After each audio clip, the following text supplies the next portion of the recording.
Nadreen, barrister Gauhar साहब अभी थोड़ी देर पहले वो प्रेस कॉन्फ्रेंस कर रहे थे, वहाँ से फैसल वावड़ा साहब गुजरे, जप्फी डाल ली और कहा कि जो मेरे भाई हैं इनको तंग ना किया करें। यार ऐसा ये स्टेज, वो जैसे ना स्टेज ड्रामा लगा होता है ना पाकिस्तान में, कोई पंजाबी स्टेज शो होता है, उस तरह का ये शुगल लगा हुआ है। इमरान खान डटा हुआ है और वो अडयाला जेल में आज भी तगड़ा है।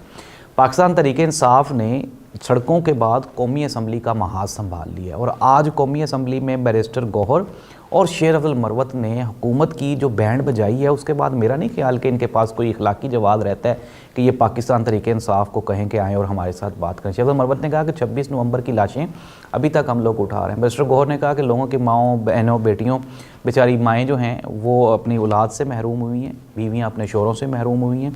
और आप ये देखें कि ये जो गोली चली है इसमें कई घर उजड़ गए हैं। अभी तक हम लोग लिस्टें बना रहे हैं, लिस्टें बनाने